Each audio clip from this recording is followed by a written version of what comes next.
Meu nome é Miriam, e durante 32 anos acreditei que conhecia todos os segredos de uma boa refeição.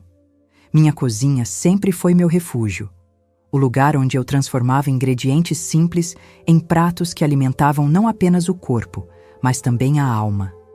Sou esposa de um rabino respeitado em nossa comunidade e sempre me orgulhei de manter nossa casa como um porto seguro, onde qualquer pessoa era bem-vinda à nossa mesa. Cresci aprendendo que servir é uma das formas mais puras de amor, e cada refeição que preparava carregava essa intenção. Minha rotina era previsível e reconfortante. Acordava cedo, organizava a despensa, planejava o cardápio da semana e me perdia entre panelas e temperos. Nossa fé sempre guiou cada aspecto da minha vida, e eu seguia os ensinamentos com devoção sincera, honrando as tradições que meus pais me ensinaram e que eu tentava passar adiante.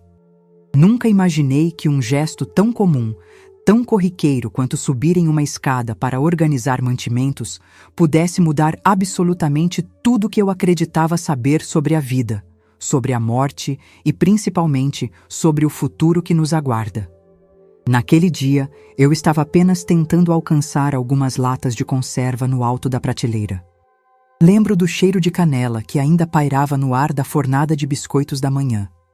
Lembro da luz do sol entrando pela janela da despensa. Lembro de pensar que precisava comprar mais farinha para o Shabat.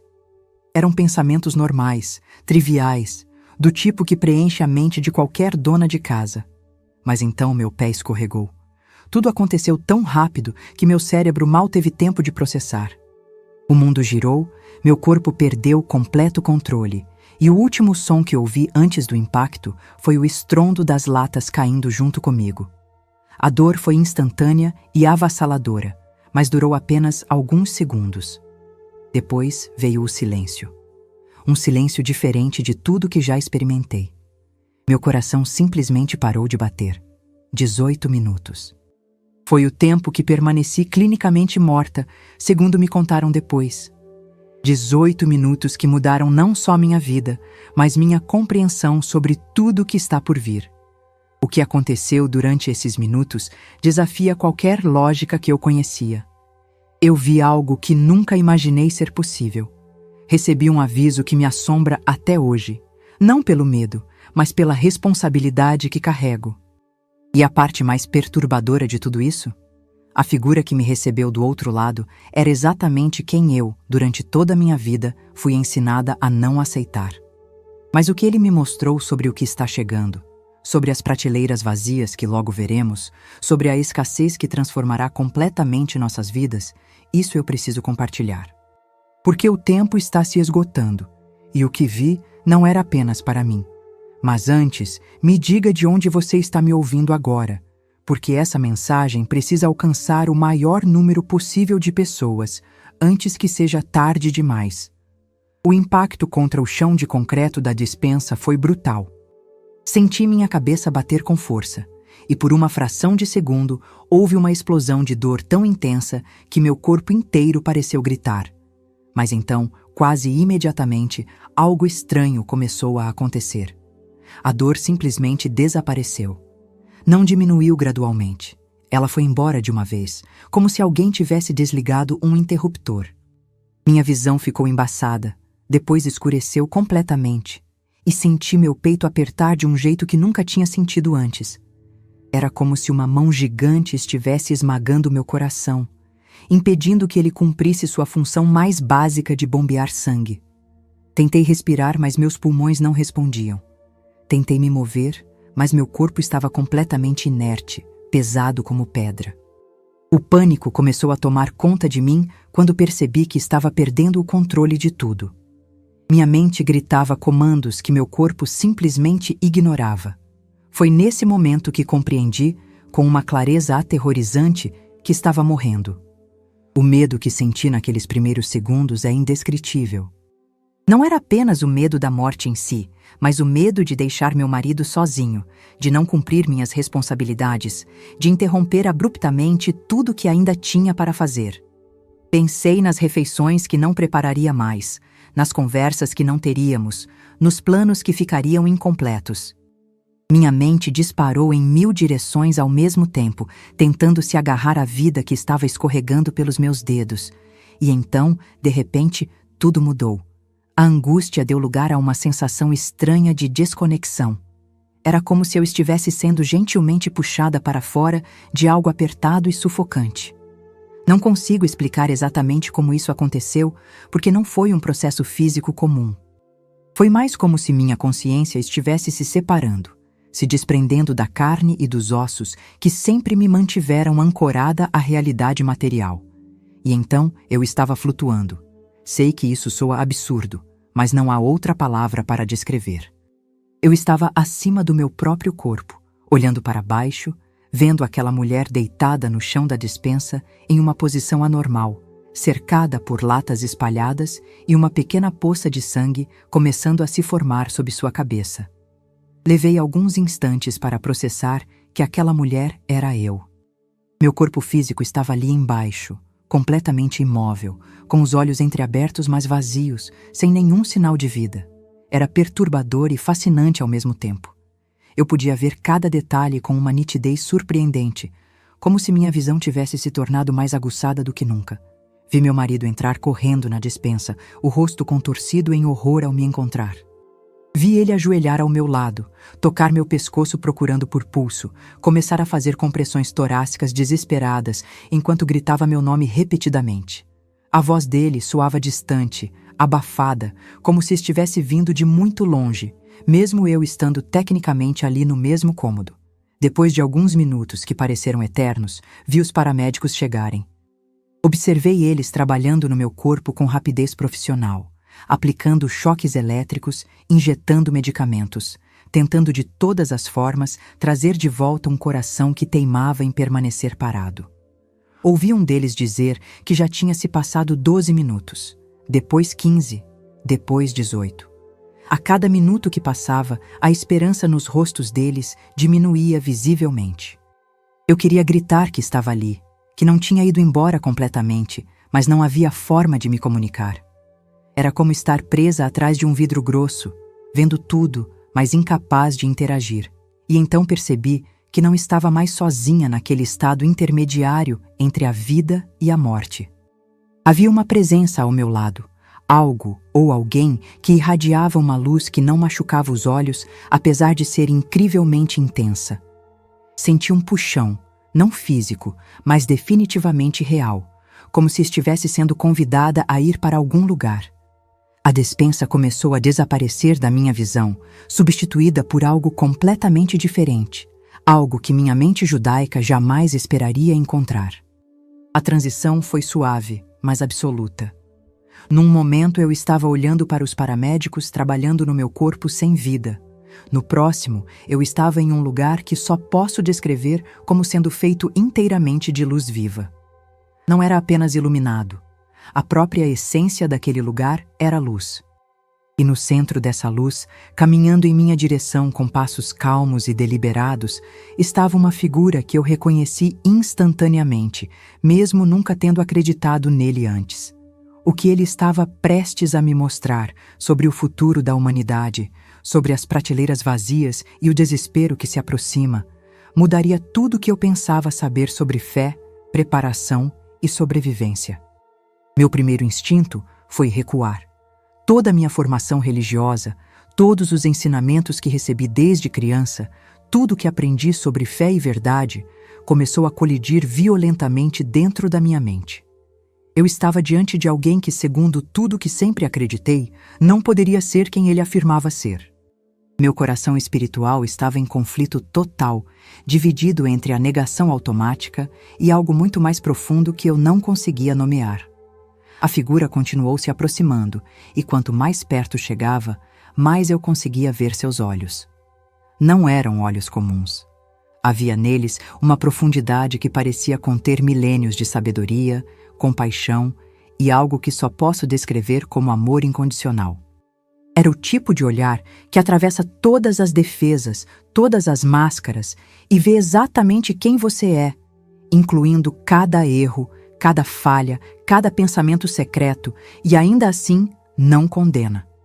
Ele parou a alguns passos de distância e sua presença era simultaneamente avassaladora e reconfortante. Não havia julgamento em sua expressão, apenas uma serenidade que contrastava completamente com a turbulência que eu sentia por dentro. Quando ele falou, sua voz não era alta, mas tinha um peso que fazia cada palavra ressoar no mais profundo do meu ser. Ele disse meu nome, Miriam, de uma forma que ninguém nunca tinha pronunciado antes, como se conhecesse não apenas quem eu era naquele momento, mas quem eu sempre fui e quem eu ainda seria. E então, ele disse algo que me deixou completamente paralisada. Ele disse que sabia exatamente o que eu estava pensando, que entendia meu conflito, minha confusão, meu medo de estar traindo tudo o que sempre acreditei, apenas por estar ali na presença dele. Mas então acrescentou que a verdade não teme o questionamento, e que o que ele estava prestes a me mostrar não era sobre religião ou doutrinas, mas sobre algo muito mais urgente e prático que afetaria cada ser humano na Terra, independente do que acreditassem. Ele estendeu a mão em minha direção, não exigindo que eu a pegasse, mas oferecendo. Disse que tinha algo importante para me revelar, algo que eu precisava ver com meus próprios olhos, porque palavras sozinhas não seriam suficientes para transmitir a gravidade do que estava por vir. Falou sobre um tempo de abundância que a humanidade tem desfrutado, um período onde comida é facilmente acessível, onde prateleiras de supermercados estão sempre cheias, onde as pessoas mal pensam sobre de onde vem seu próximo alimento porque simplesmente assumem que sempre estará disponível. Mas então sua expressão ficou mais séria, e ele disse que esse tempo estava chegando ao fim, que uma transformação radical estava prestes a acontecer, algo que pegaria a maioria das pessoas completamente despreparadas. Ele falou sobre prateleiras vazias, sobre sistemas de abastecimento entrando em colapso, sobre famílias desesperadas lutando por recursos básicos. E disse que eu, especificamente eu, precisava ver isso porque minha vida tinha sido dedicada a alimentar pessoas, e essa experiência me daria a compreensão necessária para ajudar outros a se prepararem. Hesitei. Parte de mim queria voltar correndo para meu corpo, acordar daquilo que certamente devia ser algum tipo de alucinação causada pela falta de oxigênio no cérebro. Mas outra parte, uma parte mais profunda e intuitiva, sabia que isso era real de uma forma que transcendia qualquer explicação racional. Havia uma urgência em suas palavras que não podia ser ignorada. Ele não estava tentando me converter ou mudar minhas crenças religiosas. Estava me alertando sobre algo concreto, algo que impactaria a vida prática de milhões de pessoas. E por algum motivo que eu ainda não compreendia completamente, ele tinha escolhido uma cozinheira judia, esposa de rabino, alguém que nunca acreditou nele, para receber essa mensagem. Respirei fundo, ou pelo menos tive a sensação de respirar, mesmo sem ter pulmões funcionando naquele momento, e aceitei sua mão. No instante em que nossos dedos se tocaram, o ambiente ao nosso redor começou a mudar, a se transformar em algo que faria meu entendimento sobre preparação e sobrevivência ser completamente revolucionado. A cena que se materializou diante dos meus olhos era ao mesmo tempo familiar e profundamente perturbadora. Vi um grande salão repleto de mesas compridas, e sobre essas mesas havia uma abundância de comida que faria qualquer cozinheira suspirar de satisfação. Pães frescos, frutas de todos os tipos, carnes, vegetais, grãos, tudo organizado em porções generosas. Pessoas circulavam livremente, pegando o que queriam sem pensar duas vezes, enchendo seus pratos sem qualquer preocupação sobre quanto restaria ou se haveria mais amanhã. Era a representação perfeita da realidade que eu conhecia, onde ir ao supermercado era um ato simples e descomplicado, onde a comida era tratada quase como garantida, onde o desperdício acontecia sem culpa porque sempre haveria mais disponível. Jesus apontou para aquela cena e disse que era assim que a maioria das pessoas vivia agora, em uma ilusão de segurança perpétua, acreditando que os sistemas que sustentam essa abundância são invencíveis e eternos. Mas então, diante dos meus olhos, tudo começou a mudar. Foi como assistir a uma transformação em câmera lenta que, ao mesmo tempo, era aterrorizante e impossível de desviar o olhar. As mesas que antes transbordavam de comida começaram a esvaziar, não de uma vez, mas gradualmente, como se alguém estivesse removendo itens poucos de cada vez. Os pães diminuíram de quantidade, as frutas se tornaram mais escassas, as porções de carne ficaram menores e mais raras. As pessoas no salão começaram a perceber a mudança. Vi expressões de confusão dando lugar à preocupação, depois à ansiedade e finalmente ao pânico. Elas começaram a competir pela comida restante, pegando mais do que precisavam por medo de não ter o suficiente depois. Vi uma mulher tentar servir comida para seus filhos e perceber que mal havia o bastante para uma refeição completa. Vi um homem olhar para uma prateleira vazia onde antes havia dezenas de opções e não encontrar absolutamente nada. A atmosfera mudou completamente de tranquilidade para desespero. Jesus então me mostrou algo ainda mais específico.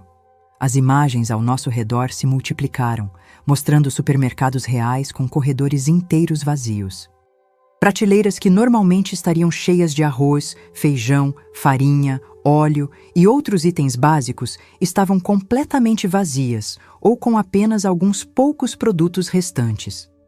Vi pessoas fazendo filas enormes apenas para conseguir o essencial. Vi famílias racionando alimentos, dividindo uma única refeição entre vários membros porque não havia mais. Vi farmácias sem medicamentos, postos de gasolina secos, energia elétrica falhando intermitentemente. Não era o fim do mundo cinematográfico, com explosões e caos total. Era algo muito mais insidioso e realista, um colapso gradual dos sistemas de abastecimento que mantém a sociedade funcionando. E o mais assustador era perceber como rapidamente as pessoas se tornavam desesperadas quando suas necessidades básicas não eram mais garantidas. Ele então começou a falar, e cada palavra carregava um peso que eu sentia fisicamente. Disse que o que eu estava vendo não era para me assustar, mas para me preparar e para que eu preparasse outros. Explicou que a sabedoria antiga, aquela que meus ancestrais conheciam bem, precisava ser resgatada.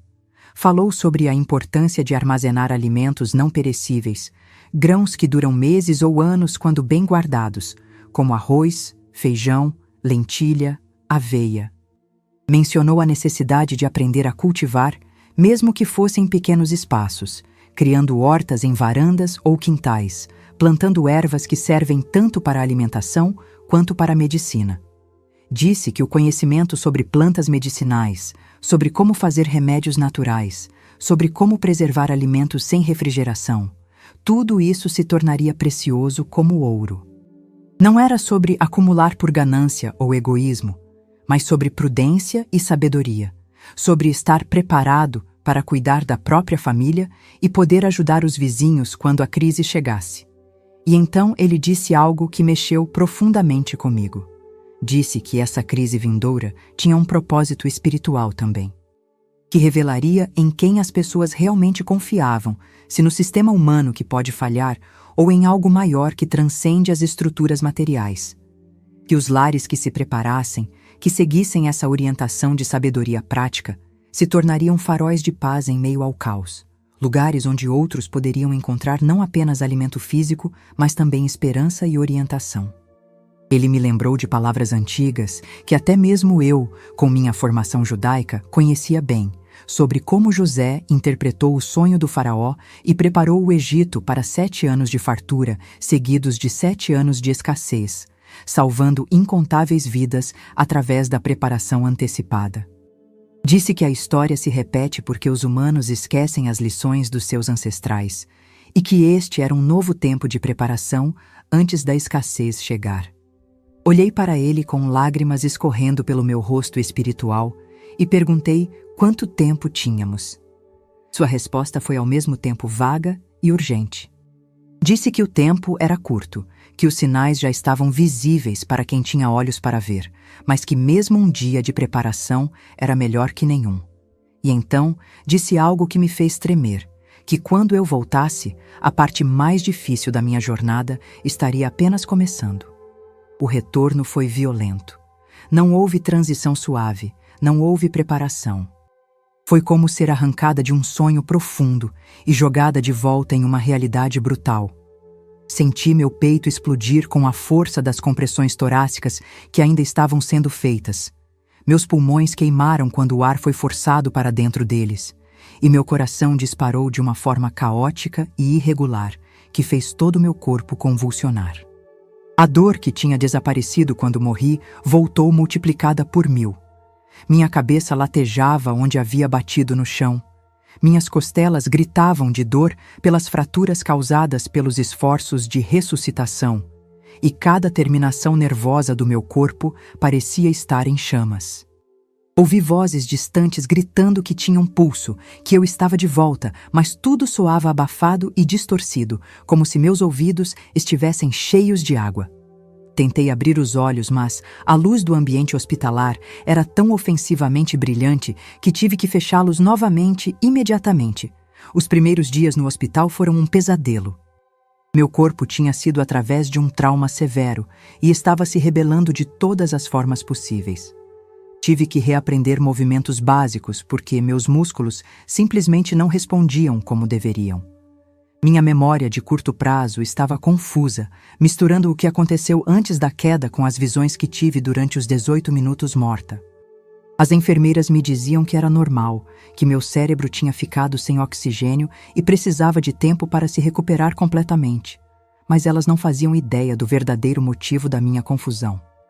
Não era apenas dano cerebral por falta de oxigênio, era o peso esmagador de ter visto algo que minha mente racional insistia ser impossível, mas que meu espírito sabia com absoluta certeza que era real.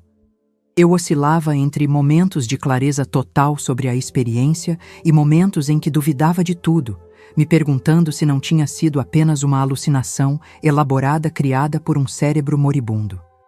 Mas as marcas físicas eram inegáveis. Além das costelas fraturadas e do traumatismo craniano, havia algo mais. Minha mão direita, aquela que tinha tocado a dele durante a visão, tinha uma sensação estranha que os médicos não conseguiam explicar. Não era dor exatamente. Era mais como uma lembrança física constante daquele momento. Cada vez que olhava para ela, me lembrava de estar diante dele, de aceitar aquela mão estendida, de ver as visões da escassez vindoura. E havia momentos em que eu simplesmente desabava em lágrimas sem aviso prévio, geralmente quando via comida sendo servida no hospital. Uma bandeja simples com arroz, feijão e um pedaço de carne me fazia lembrar das mesas vazias que tinha visto, e eu começava a chorar incontrolavelmente, assustando as enfermeiras que não entendiam por que uma refeição hospitalar comum provocava tal reação. O conflito mais profundo, porém, era espiritual. Como eu explicaria para meu marido, um rabino respeitado, que tinha encontrado Jesus? Como diria para minha comunidade, pessoas que me conheciam há décadas como uma judia devota, que tinha recebido uma mensagem dele? A primeira vez que meu marido visitou, após eu recobrar consciência completa, ele segurou minha mão com lágrimas nos olhos e agradeceu a Deus por ter me trazido de volta. Abri a boca para contar o que tinha acontecido e as palavras simplesmente travaram na minha garganta. Vi o amor puro em seus olhos, a fé inabalável que ele tinha, e me senti paralisada. Como poderia colocar isso em risco? Como poderia dizer algo que potencialmente destruiria não apenas nosso relacionamento, mas toda a nossa vida comunitária? Passei noites acordada no hospital, olhando para o teto, revivendo cada detalhe daquela experiência. Quanto mais tempo passava, mais eu percebia que não tinha escolha. A mensagem não era apenas para mim. Era para ser compartilhada, por mais desconfortável ou controverso que fosse. As visões das prateleiras vazias, das famílias desesperadas, da escassez chegando, isso não podia ficar guardado apenas na minha mente. Mas cada vez que ensaiava mentalmente como começaria a conversa, como explicaria o inexplicável, minha coragem vacilava. E então me lembrei das últimas palavras dele antes de eu voltar, sobre como a parte mais difícil estava apenas começando, e entendi que ele não estava falando sobre a recuperação física. Estava falando sobre ter que testemunhar algo que a maioria das pessoas não quereria acreditar, vindo de alguém que elas não esperariam que dissesse tais coisas. Levou 3 semanas após deixar o hospital para eu finalmente encontrar coragem de contar tudo para meu marido. Escolhi uma noite tranquila, depois do jantar, quando estávamos sozinhos em nossa sala. Minha voz tremeu do início ao fim, e vi em seu rosto uma jornada de emoções que ia desde descrença até preocupação genuína. Ele não me julgou, não me chamou de louca, mas percebi que estava lutando para processar tudo aquilo. Nos dias seguintes, comecei a implementar mudanças práticas em nossa casa. Comecei a armazenar grãos de forma mais estratégica, comprando quantidades maiores de arroz, feijão, lentilha, aveia e guardando tudo em recipientes herméticos. Transformei parte do nosso quintal em uma horta, plantando vegetais básicos e ervas que podiam servir tanto para cozinhar quanto para remédios naturais. Aprendi sobre conservação de alimentos, sobre como fazer compotas e geleias que durariam meses, sobre como secar ervas e armazenar sementes. Cada ação prática era uma forma de honrar o que tinha visto, de me preparar para o que estava por vir. Mas a transformação mais profunda não foi física, foi interna. Minha fé não foi destruída por aquela experiência, mas foi radicalmente expandida de formas que ainda estou tentando compreender completamente. Não abandonei minhas raízes judaicas, mas aprendi que a verdade pode ser maior e mais complexa do que os limites que colocamos nela. Aprendi que preparação não é falta de fé, é sabedoria em ação. Lembro de uma passagem que sempre conheci, sobre como as formigas trabalham no verão para ter provisões no inverno, e como o preguiçoso que não se prepara acabará passando necessidade. Sabedoria não é apenas conhecimento espiritual abstrato, é também entender os tempos em que vivemos e agir de acordo.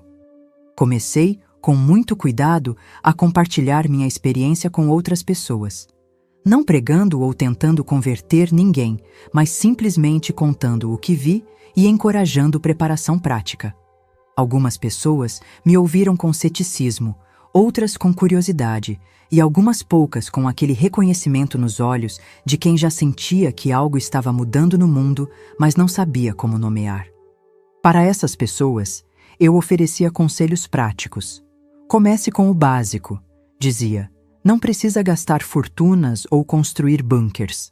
Compre alguns quilos extras de arroz e feijão toda vez que for ao mercado. Plante algumas ervas na varanda. Aprenda uma receita simples de remédio natural para dor de cabeça ou resfriado. Pequenos passos que, acumulados ao longo do tempo, fazem diferença enorme. Percebi que minha cozinha, que sempre foi meu refúgio e minha forma de expressar amor, agora tinha um propósito expandido. Não era apenas sobre criar refeições deliciosas, era sobre ensinar outras pessoas a serem autossuficientes, a não dependerem totalmente de sistemas que podem falhar. Comecei a dar aulas informais sobre conservação de alimentos, sobre como fazer pão caseiro, sobre quais plantas crescem facilmente, mesmo em espaços pequenos. Via a gratidão nos olhos das pessoas que aprendiam essas habilidades, mesmo que muitas delas não soubessem exatamente por que estavam sentindo aquela urgência de aprender. Hoje, quando olho para trás, para aquele dia em que caí da escada e meu coração parou por 18 minutos, não vejo apenas um acidente. Vejo um ponto de virada, um momento em que fui escolhida para receber uma mensagem que precisava ser compartilhada. Não sei exatamente quando a escassez que vi chegará, se será em meses ou anos, mas sei que virá. Os sinais já estão aí para quem presta atenção, nas interrupções de abastecimento, nos preços crescentes, na fragilidade dos sistemas que sustentam nossa abundância moderna. E sei que cada pessoa que se prepara, cada lar que se torna um farol de sabedoria e provisão, fará diferença quando esse tempo chegar. Minha história não termina aqui. Na verdade, sinto que está apenas começando. E a sua história? Onde você está nela? Você está prestando atenção aos sinais? Está se preparando não por medo, mas por sabedoria? Porque o tempo, como ele me disse, é curto, e a escolha de agir ou ignorar está em suas mãos.